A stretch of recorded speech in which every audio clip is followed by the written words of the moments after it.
আসসালামু আলাইকুম। আশা করি সকলেই ভালো আছেন। আজকের এই ভিডিওতে আমি আপনাদের সাথে নাজ্জাল স্যারকে নিয়ে খুবই গুরুত্বপূর্ণ কিছু তথ্য শেয়ার করব। আমরা সকলেই জানি নাজ্জাল স্যার ওয়ানপিসিপ থেকে চলে গেছে। আজকের এই ভিডিওতে আমি আপনাদের সাথে বিস্তারিতভাবে আলোচনা করব। অবশ্যই তার জন্য ভিডিওটি শুরু থেকে নিয়ে শেষ পর্যন্ত খুব মনোযোগ সহকারে দেখানোর জন্য চেষ্টা করবেন। আর অবশ্যই আপনারা যদি এই চ্যানেলটিকে সাবস্ক্রাইব করে না থাকেন, অবশ্যই চ্যানেলটিকে সাবস্ক্রাইব করে পাশে থাকবেন প্রতিনিয়ত ওয়ানপিসিপের আপডেটগুলো পাওয়ার জন্য। আপনারা সকলেই জানেন নাজ্জাল স্যার টুইটারে একটি পোস্ট করেছে। সেই পোস্টটি ইতিমধ্যেই ভাইরাল। মোহাম্মদ নাজ্জাল স্যার কী পোস্ট করেছে তা আগে আমরা শুনি। মোহাম্মদ নাজ্জাল স্যার তার টুইটারে লিখেছেন, ওয়ানপিসিপ টেকনোলজি এলএলসিতে 2টি বছর পূর্ণ করার পর আমি ঘোষণা করতে পেরে আনন্দিত যে আমি একটি নতুন যাত্রা শুরু করছি। অর্থাৎ মোহাম্মদ নাজ্জাল স্যার 2 বছরের চুক্তিতে ওয়ানপিসিপিতে যুক্ত হয়েছেন ওয়ানপিসিপের কাজের জন্য। আপনারা সকলে জানেন নাজ্জাল স্যার অনেক বড় একটি পদে ছিল। তিনি মার্কেটিংয়ের প্রধান ছিল। ওয়ানপিসিপের যত মার্কেটিং আপনারা দেখতে পেরেছেন সব নাজ্জাল স্যারের মাধ্যমেই হয়েছে গত 2 বছরে।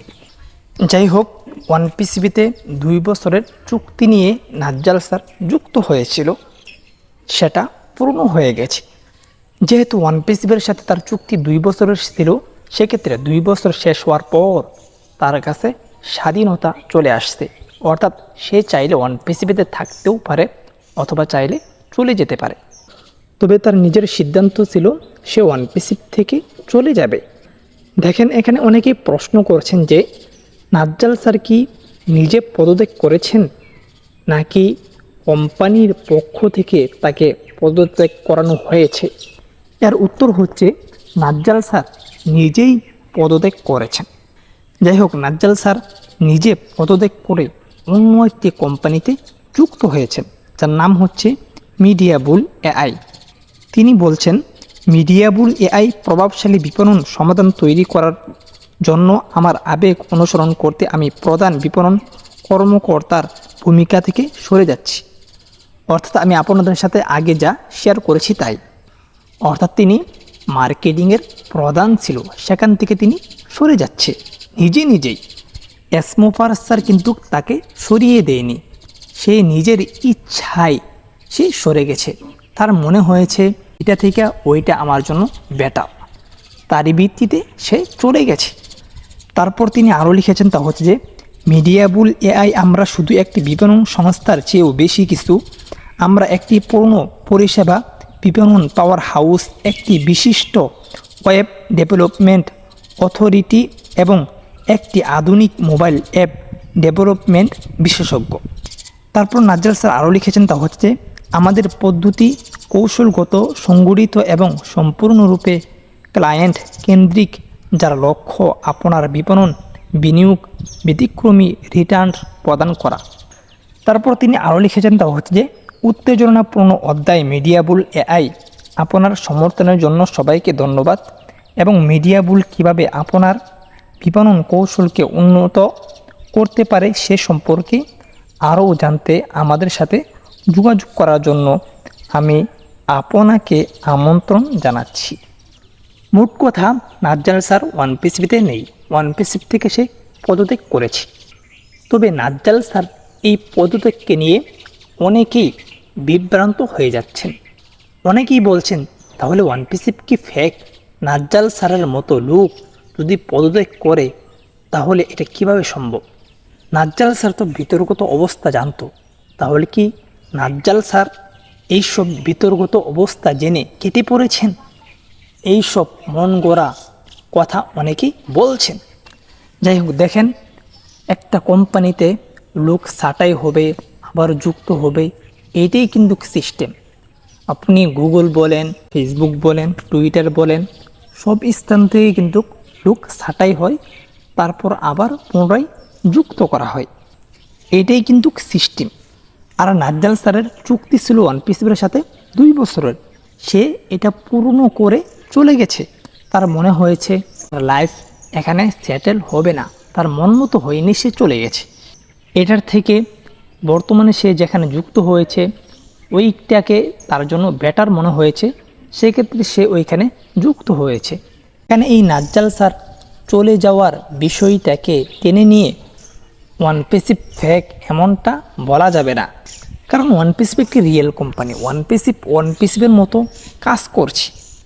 দেখেন ওয়ানপিসিপের কাজ কিন্তু থেমে নেই। তবে এখানে আমি আপনাদেরকে একটা কথা বলে রাখি, যেই কথাগুলো কেউ বলবে না। দেখেন ওয়ানপিসিপ হচ্ছে একটি অনলাইন ভিত্তিক কোম্পানি। আমার জানা মতে অনেক লোক রয়েছে যারা ওয়ানপিসিপের উপর এমনভাবে লেগে রয়েছে যে তারা মনে করছে ওয়ানপিসিপ থেকে টাকা পেয়েই আমি একটি বাড়ি বানাবো। আবার অনেক স্থান থেকে অনেকেই ঋণ করেছে, সেক্ষেত্রে সে তাকে বলছে আমি ওয়ানপিসিপ থেকে টাকা পেয়ে তোর ঋণ পরিশোধ করে দিব, কত টাকা তোর প্রয়োজন আমি দিব। অর্থাৎ সে পুরা অলস হয়ে ওয়ানপিসিপের উপরই সব ছেড়ে দিয়েছে। এমনটা কেউ করবেন না। নিজের ভিতরে এমন অবস্থা তৈরি করতে হবে যে ওয়ানপিসিপ একটি সাইড বিজনেস। যদি ওয়ানপিসিপ আসে আলহামদুলিল্লাহ, যদি না আসে থাক, মানে এমন একটি চিন্তা ভাবনা করে আপনাকে চলতে হবে। আমরা তো জানি ওয়ানপিসিপ একটি রিয়েল কোম্পানি, তবে আপনার চিন্তাটা এমন থাকতে হবে। আর মনে রাখবেন ওয়ানপিসিপিতে যুক্ত কিন্তু আপনি নিজেই হয়েছেন, নিজের ইচ্ছায়। অনেকেই আবার যার মাধ্যমে সে ঢুকেছে তাকে কথা শোনায়, এটা কিন্তু ঠিক নয়। যখন আপনি ওয়ানপিসিপ থেকে 10 টাকা ইনকাম করবেন, 1 টাকাও কিন্তু আপনি যার মাধ্যমে ঢুকেছেন তাকে দিবেন না। কিন্তু এখন একটু লেট হচ্ছে দেখে তাকে গালি দিচ্ছেন, আরও অনেক কথা শোনাচ্ছেন, এটা কিন্তু ঠিক নয়। আপনার ইচ্ছায় কিন্তু আপনি ওয়ানপিসিপিতে এসেছেন, এখানে কেউ আপনাকে জোর করে আনেনি। এখন আমার যা বলার তা হচ্ছে যে ওয়ানপিসিপের দিকে না তাকিয়ে আপনারা নিজেরা কর্ম করুন। আমি বিভিন্ন গ্রুপে দেখে থাকি কিছু লোক সারাক্ষণ 24 ঘন্টায় অ্যাক্টিভ থাকে। এটা কিভাবে সম্ভব? তার কি কোনো কর্ম নেই, নাকি ওয়ানপিসিপের উপর সকল দায়িত্ব দিয়ে সে বসে রয়েছে? দেখেন যারা এমনভাবে চলছেন তারা কিন্তু ঠিক করেছেন না, আপনারা পস্তাবেন। কারণ ওয়ানপিসিপ থেকে টাকা আসতে অনেক সময় লাগবে, অনেক সময়ের প্রয়োজন। আর এখন যে উইড্রোগুলো দিবে এগুলো কিন্তু ওয়ানপিসিপের ইনকাম নয়, এইগুলো কিন্তু রেফার বোনাস। সেক্ষেত্রে আপনাদের উচিত নিজেদের কাজে মনোযোগ দেওয়া। এই কথাগুলো অন্য কোনো ইউটিউবার বলবে না, অন্য কোনো মানুষ আপনাকে বলবে না। যাই হোক, আমার কথাগুলো যদি আপনাদের ভালো থাকে তাহলে মানবেন, না হয় মানবেন না, এটা আপনাদের ব্যক্তিগত বিষয়। আর অবশ্যই দিলন স্যারকে একটি প্রশ্ন জিজ্ঞাসা করা হয়েছিল যে এখন তো আমরা ইকোসিস্টেম এবং ওফাউন্ডার.net ঢুকতে পারছি না, এখন আমাদের এখানে কি কি পরিবর্তন আসতে পারে? দিলন স্যার বলছে ওয়েবসাইটে পরিবর্তন হতে পারে, চেঞ্জিং আসতে পারে, অ্যাপসের মধ্যেও চেঞ্জিং আসতে পারে, এইসব ইত্যাদি বলেছে। তারপর দিলন স্যার বলেছে যেই আপডেট আসুক না কেন, যেই চেঞ্জিং আসুক না কেন, আপনারা এইসব কোম্পানির ওপর ছেড়ে দিন। সময় মতো আমরা ইকোসিস্টেমে ঢুকতে পারবো, ওফাউন্ডার.net ঢুকতে পারবো, এমনকি আমাদের আকাঙ্ক্ষিত যে আপডেটগুলো আছে সেইগুলো আমরা দেখতে পাবো নিজ চোখে। আগাও কোনো প্রশ্ন করার কোনো প্রয়োজন নেই, আমরা কিছুদিন পরেই দেখতে পাবো। যাই হোক, এই ছিল গুরুত্বপূর্ণ কিছু আলোচনা এবং নাজ্জাল স্যারকে নিয়ে কিছু কথা। আজকের ভিডিওটি এই পর্যন্তই ছিল। অবশ্যই ভালো লাগলে শেয়ার করে দেবেন, আর চ্যানেলটিকে সাবস্ক্রাইব করে না থাকলে অবশ্যই চ্যানেলটিকে সাবস্ক্রাইব করে পাশে থাকবেন। আসসালামু আলাইকুম রহমতুল্লাহি ওয়া বারাকাতুহু।